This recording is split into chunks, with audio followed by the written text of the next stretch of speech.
as they unfold live on screen. ABC News Ghana will provide you with in-depth analysis of voter pattern shifts, regional shifts, and what the early results could mean for the final outcome of the elections. From voting challenges to disputes over election results, ensuring our viewers understand the legal landscape. On social media, we'll bring you live updates and key highlights from the polling stations, keeping you engaged and informed with the latest developments online. From the streets to the polling centers, we will capture the voices of everyday Ghanaians, hear their thoughts and concerns as they cast their ballots. ABC News is committed to unbiased, accurate, and in-depth coverage. Join us on the Poll Center for the most reliable 2024 election coverage. Stay tuned, stay informed, stay with the Poll Center right here on ABC News Ghana Television, your election guide to the polls.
December 7, all eyes will be on the nation, and ABC News Ghana Television will be your trusted election guide. Welcome to the Poll Center, where we bring you the most comprehensive 2024 general elections coverage.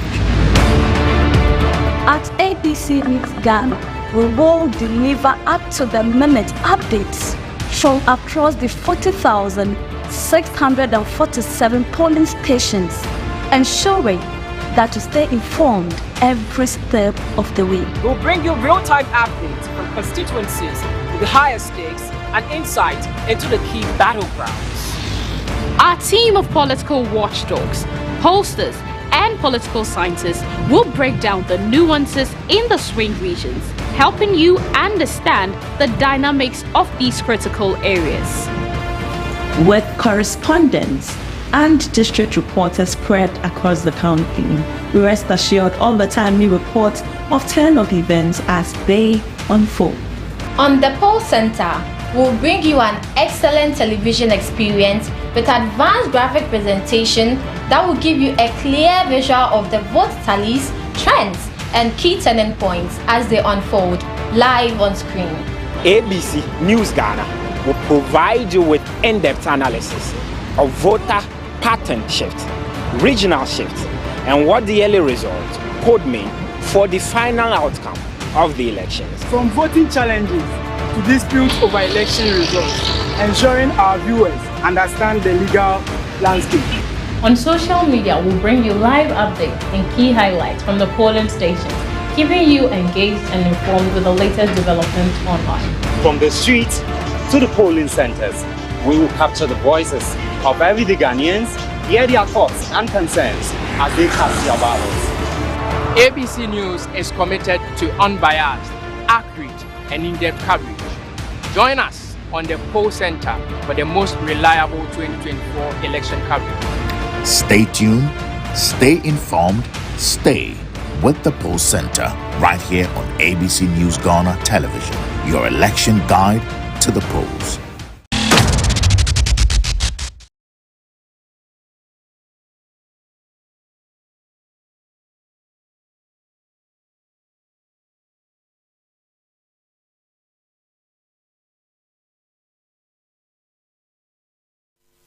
Hello there, good evening. Welcome to today's section of Constituency in Focus. Here with me, Samuel Nyemabo, and in the next 1 hour, we'll be dissecting some very intriguing constituencies ahead of the 2024 elections. Yesterday, we brought you some analysis in the Upper East region. Today, we are moving away from the Upper East region to the Western region, where we'll be bringing you analysis of two key constituencies in the Western region. You will know that the Western region remains one of Ghana's swing region in every election, and it is a key determiner of who wins the general election. And as a result, we will want to dive into the Western region to bring you how the parliamentary and presidential elections are likely to shape up in the region. So be with me, stay here, don't change your dial. I am your host in the next 1 hour as we look into the constituencies in the Western region. We'll be right back after this break.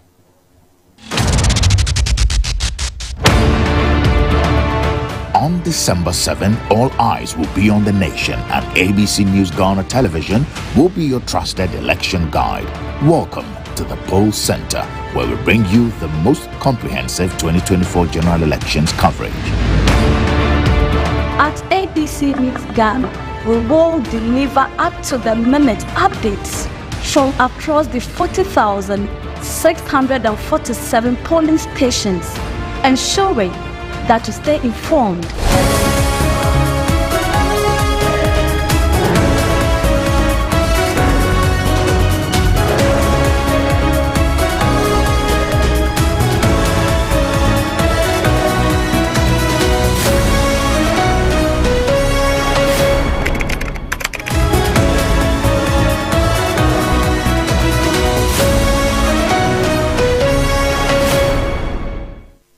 It is exactly 10 days to the general elections, and here at ABC will remain your election poll center, where we bring you all the analysis that you need to know as we head into the December 7th election. Remember that even the special voting will happen this Monday, come Monday, that is December 2nd. So stay here with ABC News Ghana as we bring you all the analysis. Quickly, let us go into the Western region, where today our focus will be on two key constituencies. I'm talking about the Sekendi constituency and Takwa Nsawam constituency of the Western region. But let's first look at how the Sekendi constituency is and how it's likely to shape up ahead of the December 7th election. Now, Sekendi constituency remains, or it is one of the oldest constituency in the region. It was established in 1992 ahead of the December 7th parliamentary and presidential election. It emerged from the old Sekendi constituency, which was later split in 2004 to form the Sekendi Esikado Ketain constituencies. Now, Sekendi has long been a political stronghold of the New Patriotic Party. I'm talking about the NPP, maintaining dominance for over 2 decades in this constituency. Its political significance stems from its historical role as a hub of commerce and governance in Ghana's Western region. Now, quickly, Sekendi remains a bustling city and an administrative hub within the region. Sekendi it has a population of over 285,000 people, now with a annual growth rate around 3.86%, and it's located within the Shama Ahanta East Metropolitan Assembly.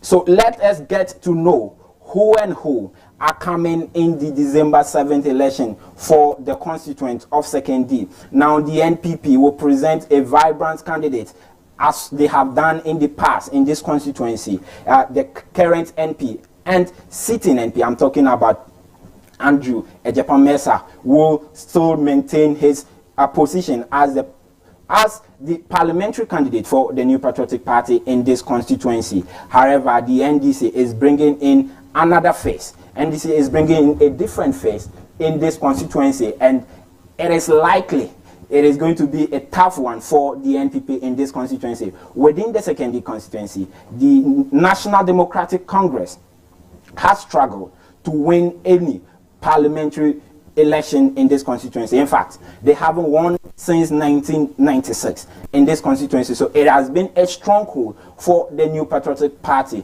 But ahead of the December 7th elections, what we are picking up shows that the contest will not be an easy one for the New Patriotic Party in this year's election. So quickly, let us go and look at how the constituency has shaped up in terms of the parliamentary and presidential vote. So let's bring you the quick analysis of how the presidential elections has been in this constituency. The trend in the presidential result in the 2nd D constituency. As you can see on your screens there, in 1996, the NPP won in this constituency with a thumping 62.70% of the vote, as against the NDC 35.50% of the vote. Then again in 2000, the NDC came back to win in the presidential election. That was the first time that the party won in the presidential election in this constituency, getting 68.20% in the vote in 2000. Then in 2004, the NPP under former President J. Kufuor came back to win this constituency with a thumping 71.70% of the vote. Then in 2008, the NPP won, even though they lost in the general election. They won in this constituency, winning again in 2012, 2016, and in 2020, as we saw just 4 years ago. Now, if you look at the NDC's trend, they have struggled over the years to make any gains in this constituency, with the exception of that win they had in 2000. The party has barely amassed any maximum vote in this constituency, with the exception of the 2000 election, where they had 68.20% of the vote. Now, one thing about 2nd D is that because of the nature of the place, because of the economic nature, the business and the commerce nature of the place, it has a diverse populace, with middle class people in there, have the business community, and the lower class individuals also found in this constituency. And over the years, the NPP has been the one winning and winning. We are likely, or we want to see how the 2024 election will be. Will the NPP get a comfortable win again in the 2024 election, or it is going to be a struggle for the party in the 2024 election? And that is how we are going to be giving you the analysis. We'll give you the figures. We'll give you the breakdown of the contest, the key contest in this constituency. Especially our focus is on the parliamentary seat.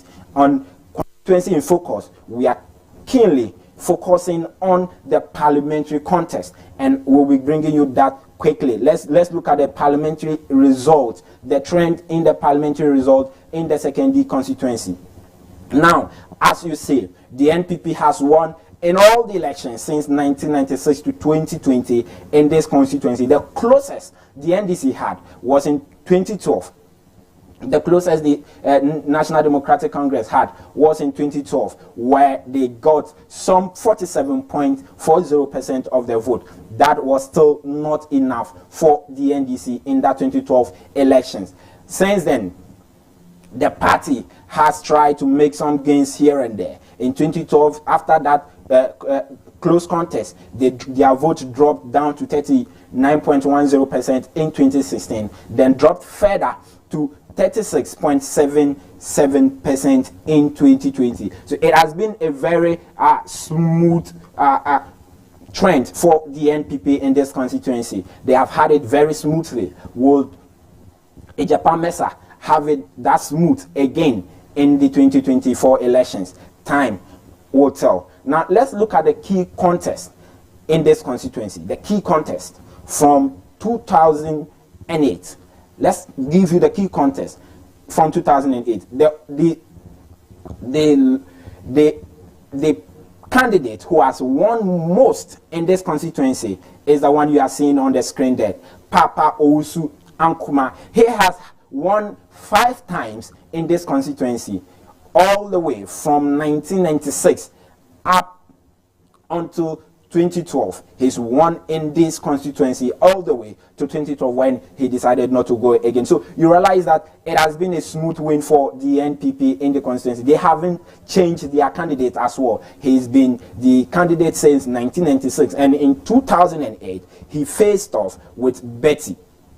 He faced off with Betty of the NDC, Bessie Busumche Sam of the NDC, and Papa Ankrumah Owusu came out victorious with some 13,005 votes. That was equivalent to 55.41% of the vote in the constituency, giving a big margin of 3,427 votes in the 2008 elections. And that's how Papa Owusu Ankrumah performed in that constituency in the 2008 elections. Let's look at the 2012 elections. The 2012 elections, how did they shape up?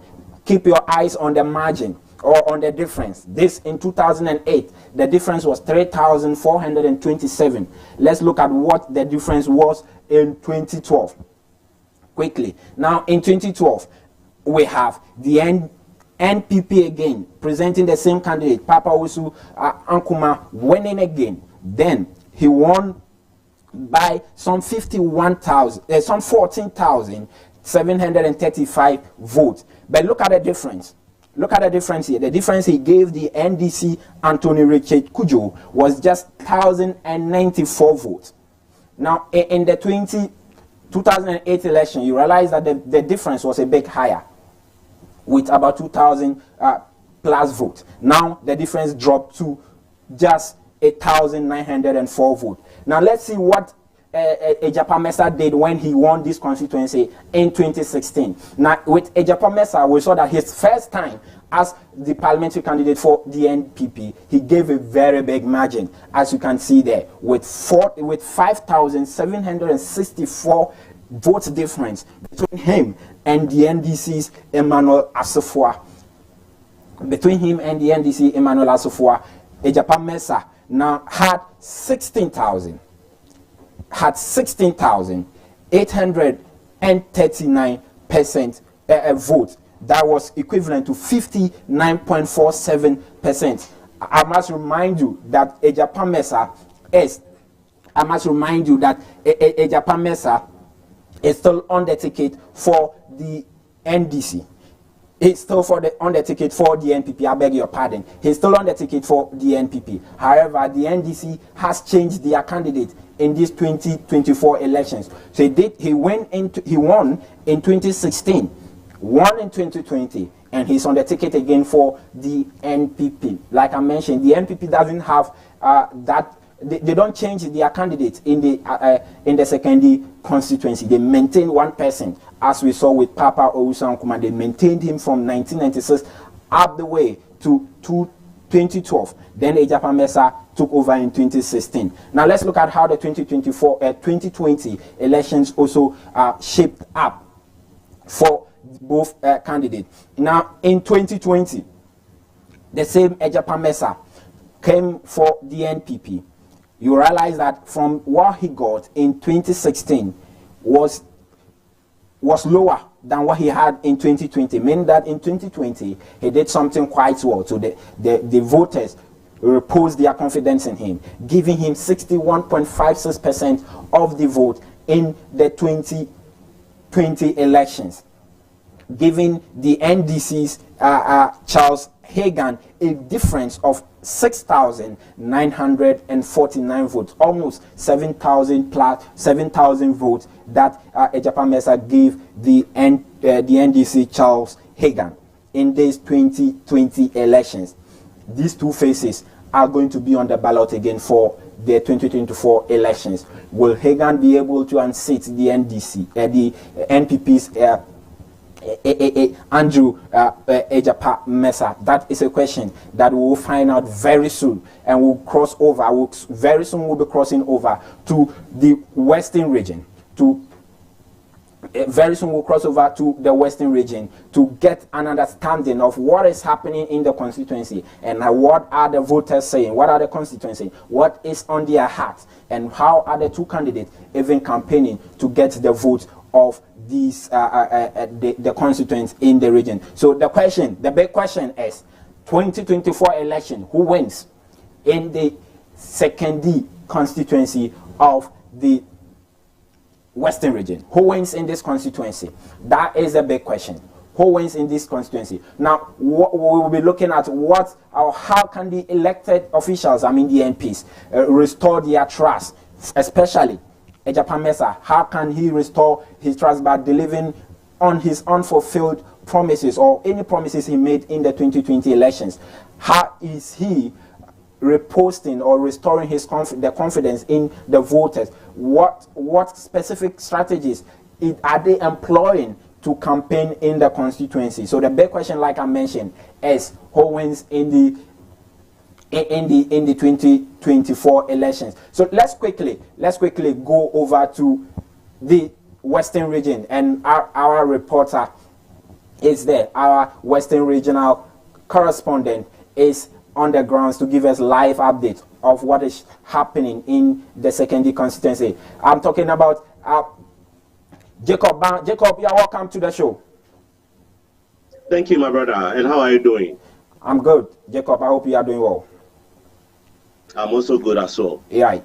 Now, Jacob, quickly tell us what is the mood like in the secondary constituency? You have monitored proceedings, the campaign activities. We have just 10 days to the elections. What is the mood like in secondary? All right. Thank you very much, my brother.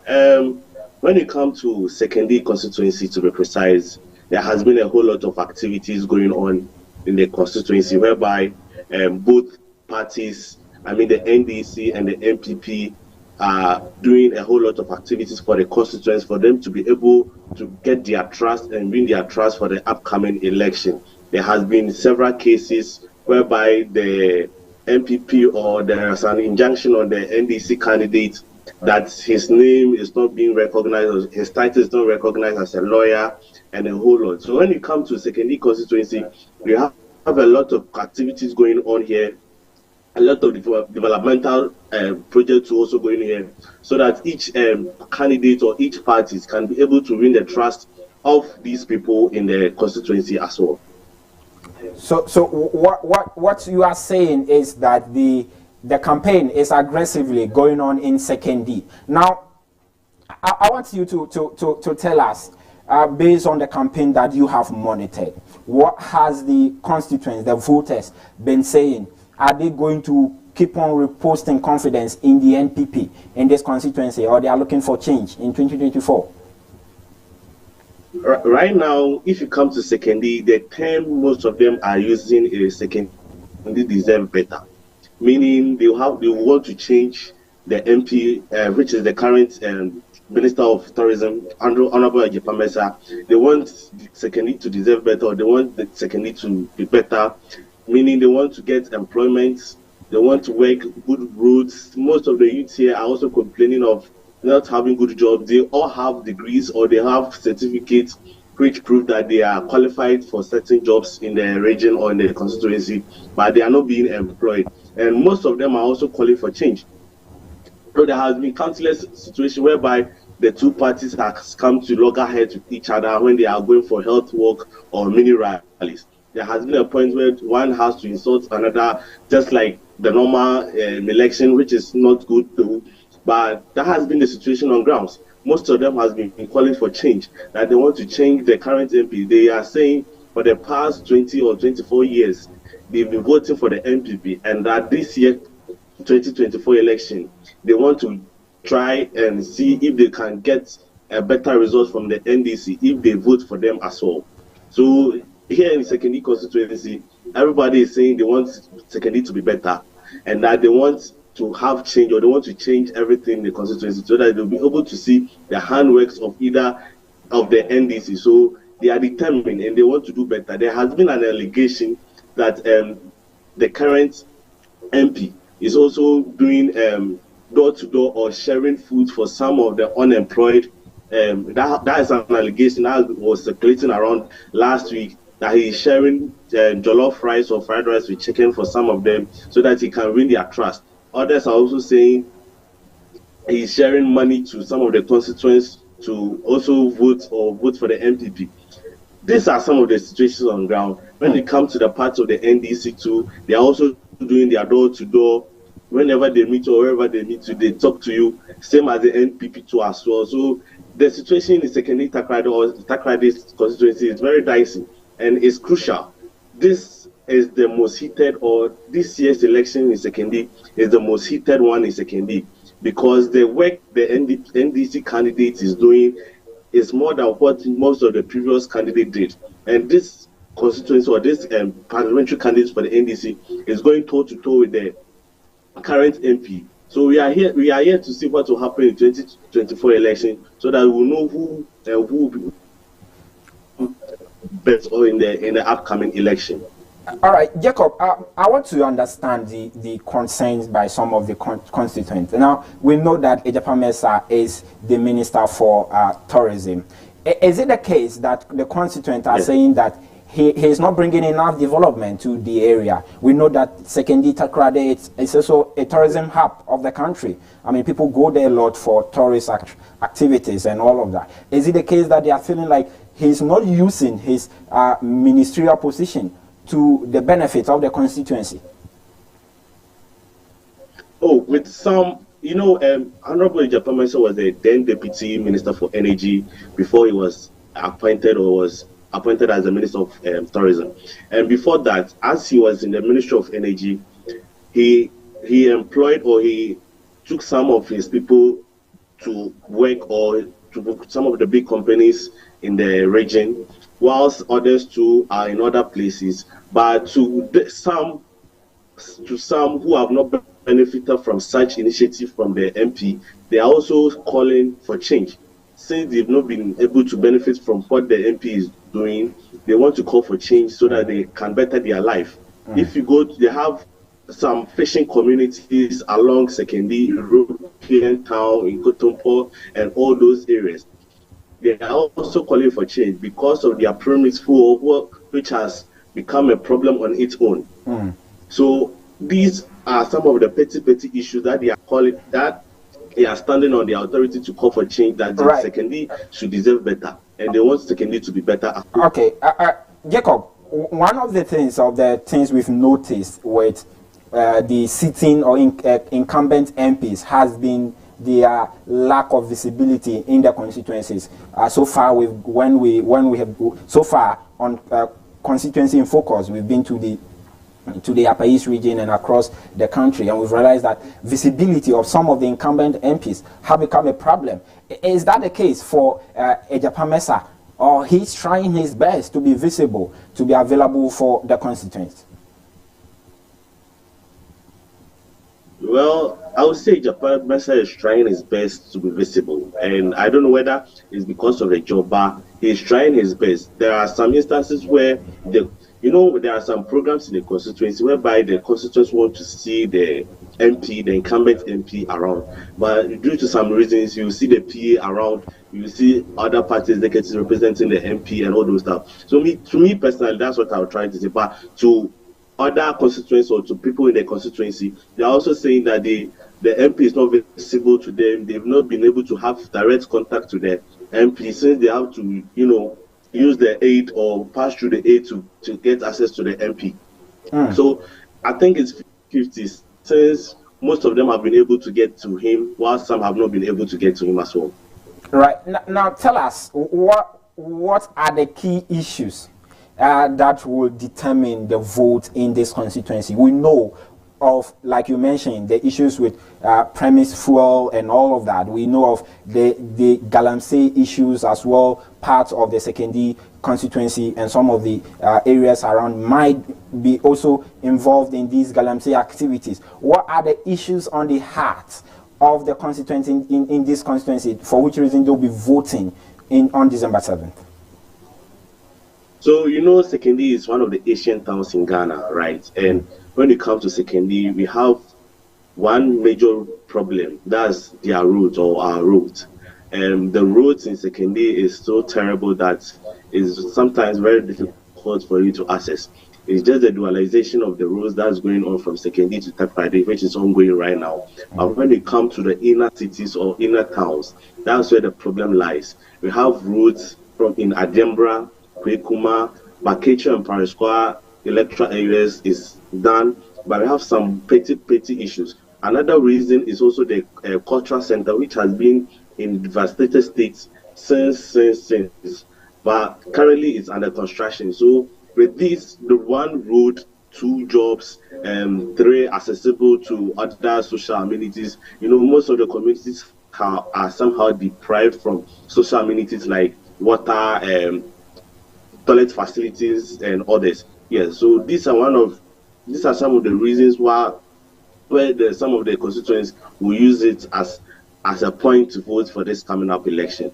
Right, Jacob, there for us, telling us what the situation is like. Jacob, don't go away. We'll come back quickly to speak on another constituency. We'll come back to you on another constituency. We'll be speaking to you quickly on the Tokwa and Sayem constituency as well. But that is our Western regional correspondent, Jacob Ban, giving us some updates as to what is happening in the Sekondi constituency. The question I've always asked is always winning. Is it going to be the terrorism minister, Andrew Kofi Ejapan Mensah, or the NDC's Blay Nyamiche Ama? Now, as Jacob has described to your understanding, the constituents are going to vote on key issues: employment issues, roads in the area, and also the accessibility of the candidate, which candidate is accessible to them. And secondly, like I've mentioned, and per the analysis and per the trend that you've seen in the parliamentary result, it has always been for the NPP. Is it going to be a case of the NPP retaining what they have long held on to, or it is going to be a case of the NPP snatching it away from them? 10 days to the election will tell us what will really happen. But if per what we are monitoring and per what Jacob is telling us and per what we've picked up is anything, it's not going to be an easy contest for the NPP in the Sekondi constituency this time round. But they might likely also come out victorious despite the challenges they will face in that constituency. And this has been the analysis of the Sekondi constituency. We'll be going for a quick commercial break.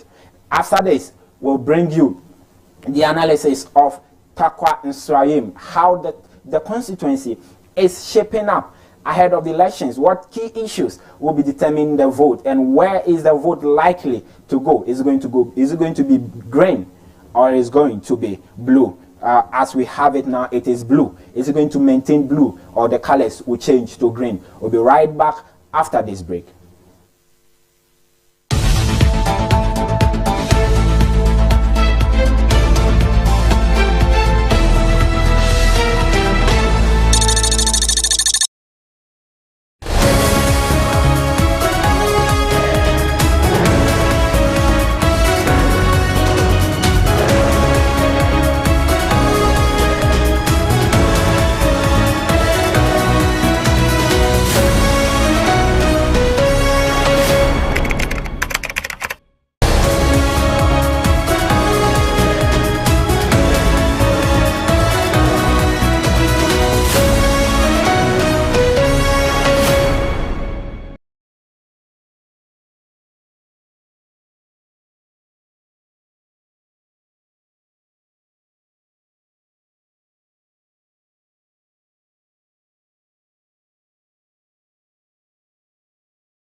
Yeah, welcome back to the show with me, Samuel Nyemabo. And let's now go to the Tokwa Nswayam constituency of the Western region, still in the Western region. Now, Tokwa Nswayam is a significant parliamentary constituency in Ghana's Western region.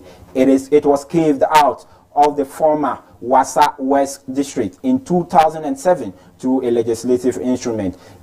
Previously, it formed part of the Wassa Fiase Mpoho District Council established in 1998. Tokwa serves as both the constituency and the municipal capital, symbolizing its importance as a hub for administrative and economic activities. Now, the constituency has a population of about 218,000 as per the 2021 population and housing centers. Now, it is made up of some 113,000 males as against some 105,000 females. Per data, the growth rate have been steady due to economic activities. The constituency is located, like I mentioned, within the Tokwa Nswayam Municipal Assembly within the Western region. Now, it is bordered to the north by the Prestia Huni Valley Municipal Assembly, also to the south by the Ahanta West Assembly, then to the east by Mpoho and Wassa East District, and to the west, the constituency is bordered by the Nzima East Municipal Assembly. Now, let's quickly go into the trend of votes or the pattern of vote within this constituency before we'll be able to give you the details of how the 2024 election is likely to shape up. Like I've mentioned, our key focus is on the parliamentary contest.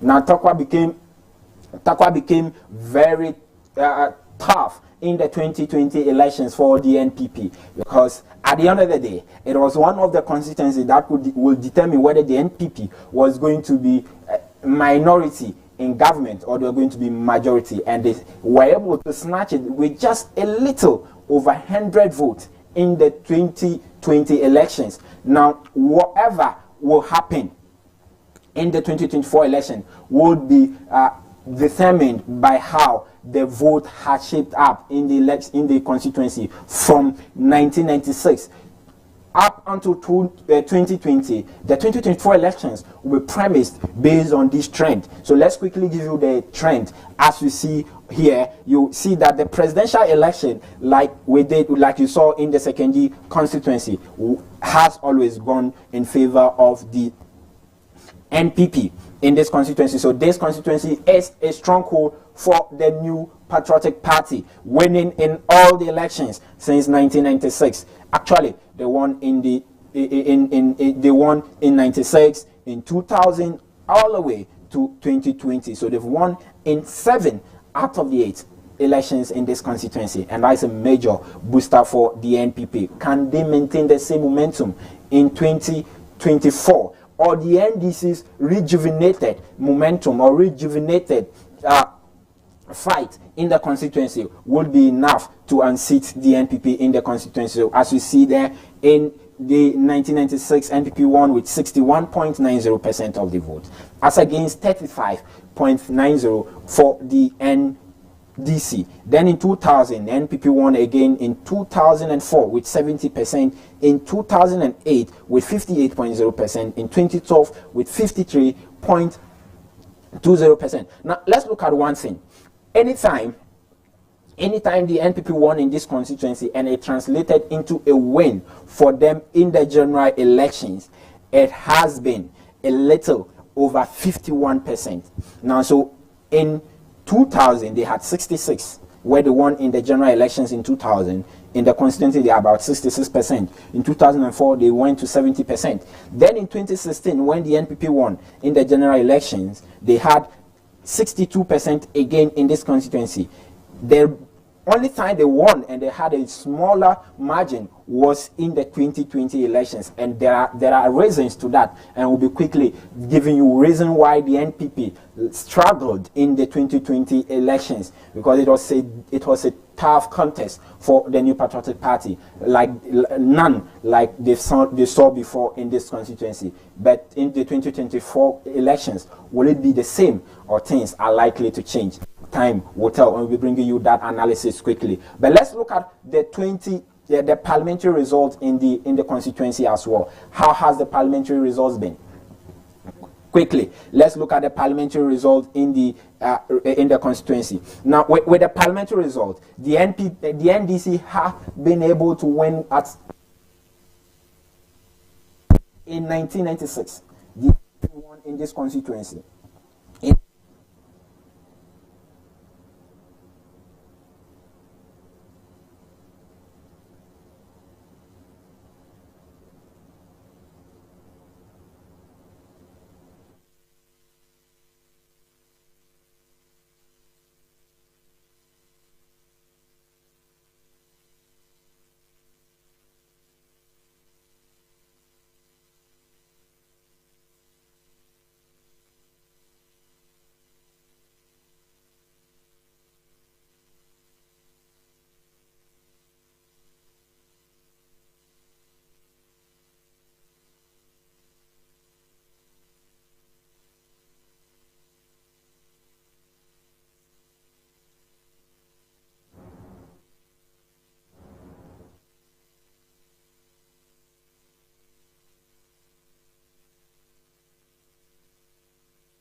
On December 7, all eyes will be on the nation, and ABC News Ghana Television will be your trusted election guide. Welcome to the Poll Center, where we bring you the most comprehensive 2024 general elections coverage. At ABC News Ghana, we will deliver up-to-the-minute updates from across the 40,647 polling stations, ensuring that you stay informed every step of the way. We'll bring you real-time updates from constituencies with the highest stakes.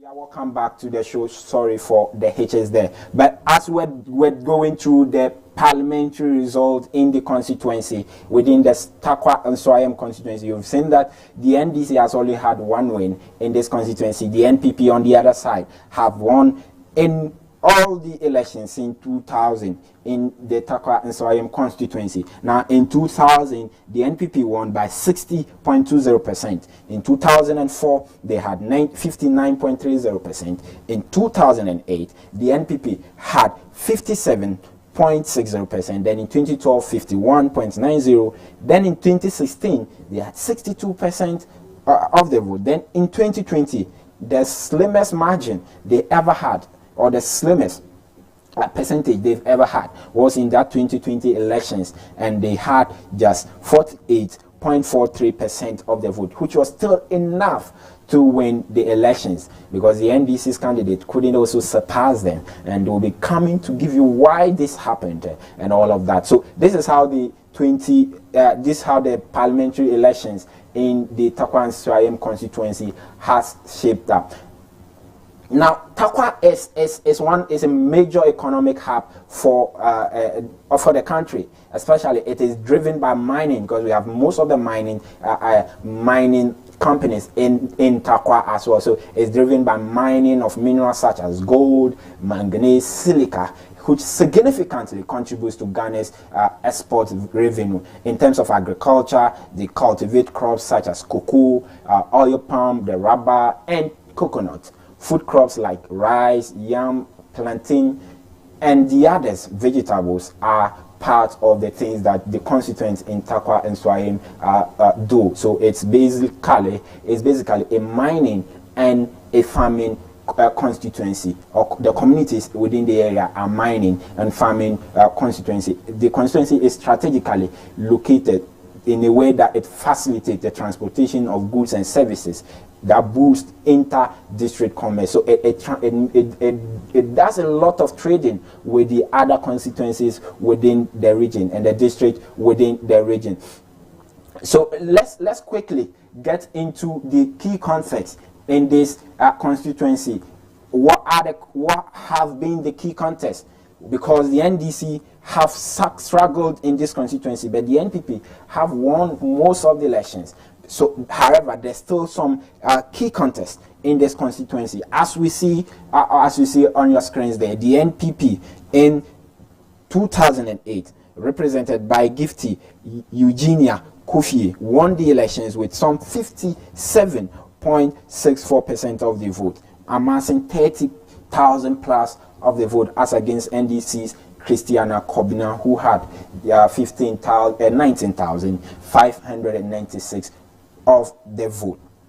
Now let's quickly look at the 2012 elections, the parliamentary elections. Now you realize that the difference in between these two was somewhere 11,000 difference. The difference between Christiana Kobina and Gifty in the 2008 was somewhere 11,000. Let's look at the 2012. You realize that the difference came down to 4,686 votes in that 2012 elections, with the same candidates vying for the position. In 2012, the NPP still came supreme with a slim margin this time around, because Christiana increased her votes from the 19,000 she had in 2008. She now had 33,130 votes in the constituency.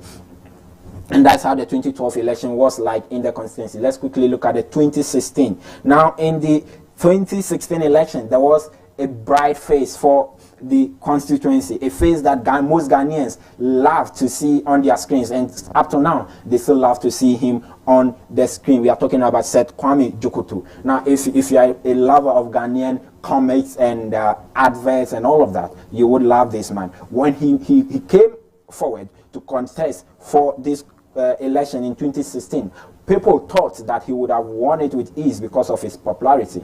But the elections, as we say, are not won based on popularity. You have to put in the work. And Jokoto suffered a very big defeat. In fact, it was a humiliating one, because the difference was so big that the difference in that constituency had never happened before. He had the slimmest percentage any NDC candidate had in that 2016 elections. And the difference between him and George Mirekuduka was 18,550 votes. So it means that his popularity didn't play to his advantage. There are other factors that contributed to his loss because of NPP's root and because of NPP's deep-rooted significance in the constituency. Kwame Jokoto was not able to win that election, and he suffered a very humiliating defeat in that 2016 election. And since then, he's disappeared from the political scene, unfortunately. So this what the 2016 election looked like. Now let's quickly look at 2020. In that 2020 election, the election that struck many because of the closeness of the election. It was very tough to call. NPP, George Mirekuduka, only won with 101 votes. That he only won in this constituency with 101 votes. After winning with some 18,000 plus votes in the 2016 election, where he faced off Kwame Jokoto, he came down from that 18,000 to now winning with just 101 vote. Now, the key issues that contributed to this slim win for the NPP were issues of Galamsey within the constituency. That was when Galamsey, the conversation of Galamsey, became pegged it picked up in the country, and even till date, Galamsey is still one of the disturbing issues in and around Takwa and Swayim, and the NPP suffered for that. The president, we know that the president before the elections in 2018 said that he had put his presidency on the line. He has placed his presidency on the line, and he was ready to fight the canker. He was ready to fight the canker and defeat it, but we didn't see that. We didn't see that happen. In even up till now, it's still a canker that the country is trying to come into terms with, and his renewed stance on the Galamsey situation in the lead up to the 2020 election. People say that caused the slim margin that the NPP had in that constituency. We'll be looking to see whether that is really the case, because there has been some people saying that the NDC lost in that constituency, lost in the Western and Western North constituency mainly due to Galamsey activities. That is still yet to be fully proven. But in the 2024 elections, it is still within the NPP's prerogative. It is still their stronghold. Can they win in the 2024 elections? 10 days to the elections. Can they win?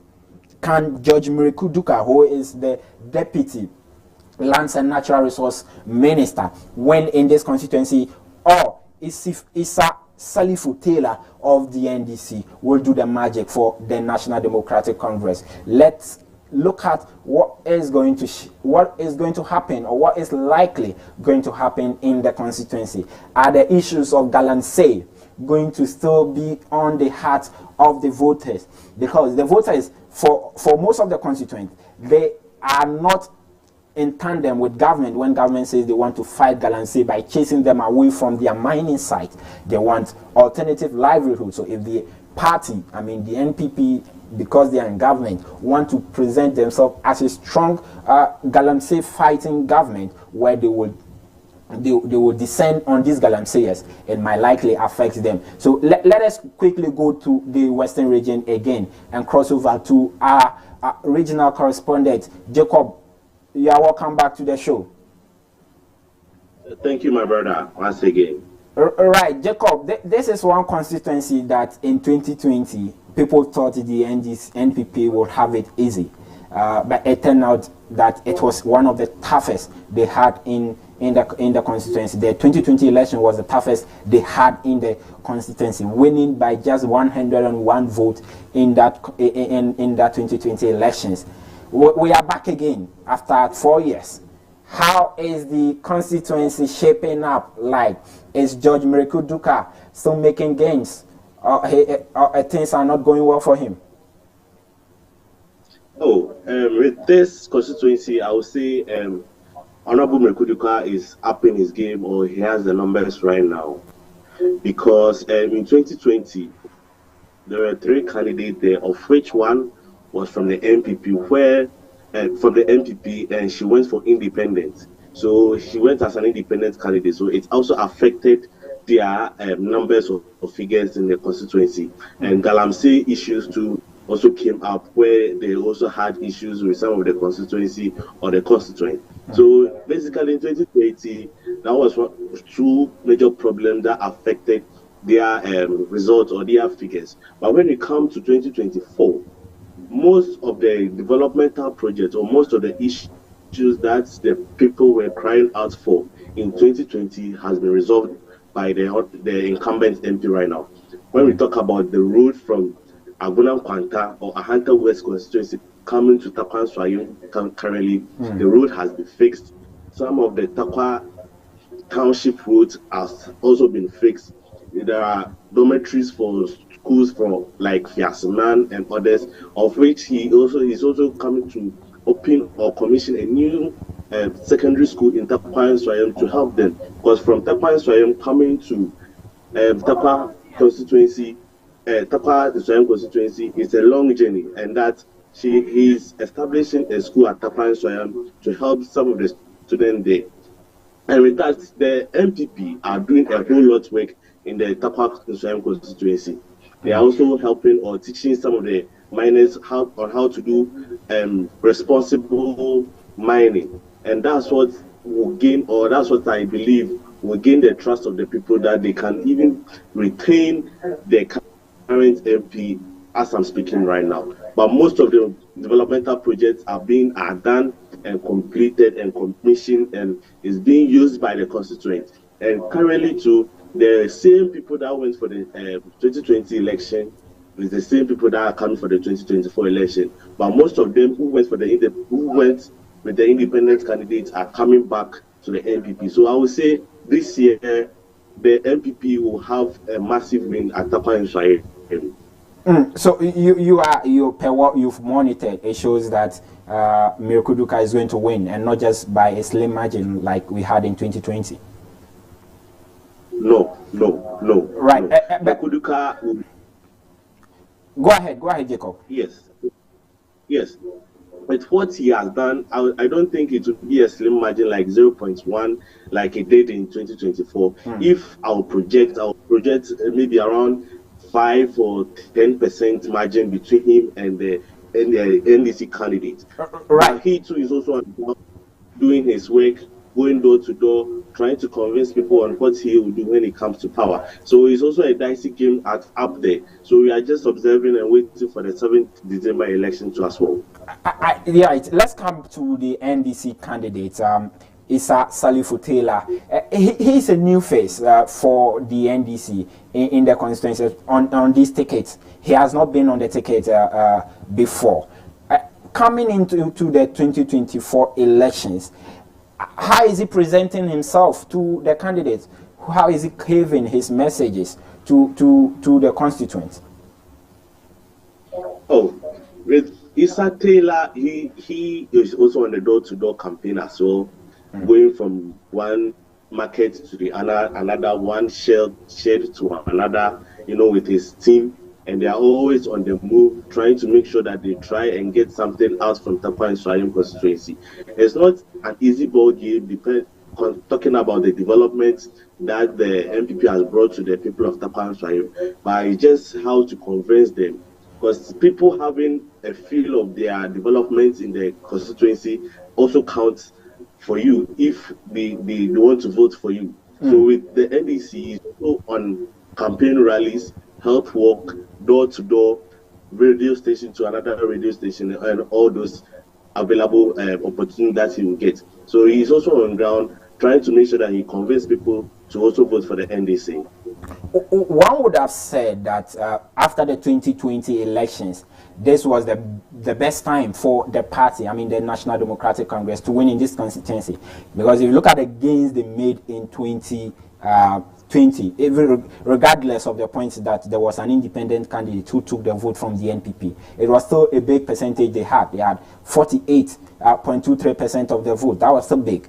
One would have thought that after that gain, this year's election, they would have stepped on that to win the elections. We've seen the party, the candidate, the flag bearer of the party come to the constituency to campaign. When he came there, what was his demeanor like? Was he so confident? John Dramani Mahama, was he confident that they are snatching the seat this time around?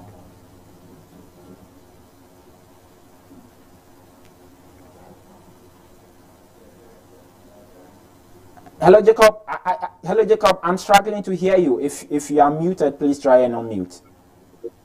Sorry. All right. So go ahead. Yes.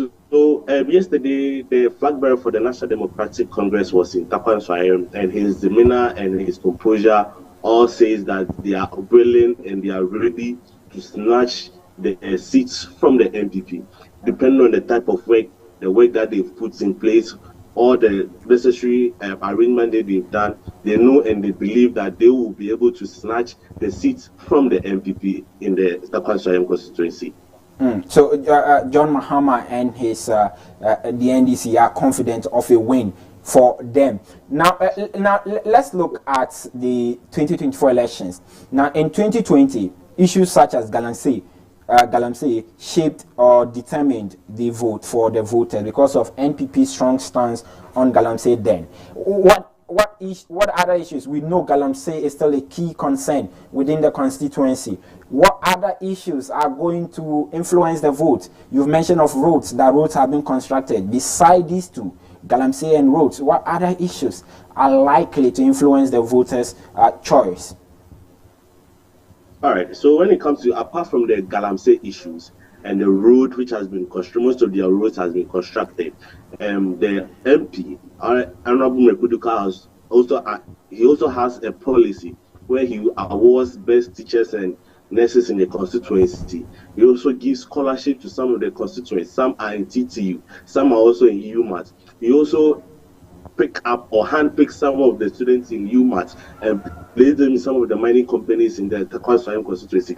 This all comes up as part of his policy to help the youth and the people of the Takwasayam to have a better life. So with this, we can also, some can say, or some will say, it's not enough. But to the constituents, they are also saying they are okay with what the MP is doing, being able to employ some of the youth, paying some of their tuition fee for them, giving them scholarship and all those building dormitories and other social amenities for them in the constituency. All right, Jacob, because of time, quickly, tell us what the NDC candidate is also proposing to the constituent. What has been his campaign messages? What has he been telling them that if vote for me, if I come out, do A, B, C, and D? What has been his campaign message?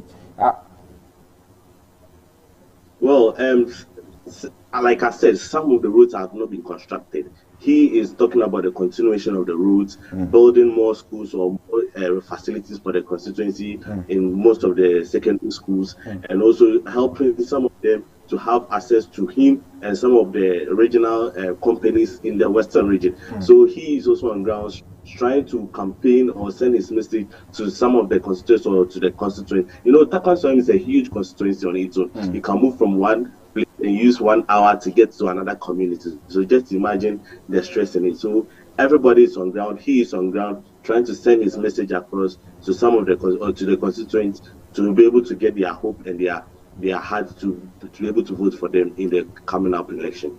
Right. Thank you very much, Jacob, for your time on the show today. And that is our Western Regional Correspondent, Jacob Bang, reporting from the Western region for us. And that's how much time will buy us today on Constituency in Focus with me, Samuel Nyimabo. And like Jacob has mentioned, this constituency is likely to be blue again because of the gains the NP for the area, the incumbent NP. George Mrekuduka has made within the constituency, constructing road and helping in education for the constituent and other measures that he's bringing into the constituency. Per Jacob's accounts and per what he has monitored within the constituency, is likely to remain blue. So December 7, when you see Takwasayam being blue, don't get surprised because ABC News Ghana already broke that to you. But if it is big, if it comes green, don't get surprised as well, because surprises do happen in elections. And I've been your host, Samuel Nyimabo, and we'll come to you again tomorrow on ABC News Ghana on Constituency in Focus, as we bring you in-depth analysis of constituencies across the country. Do have a lovely evening.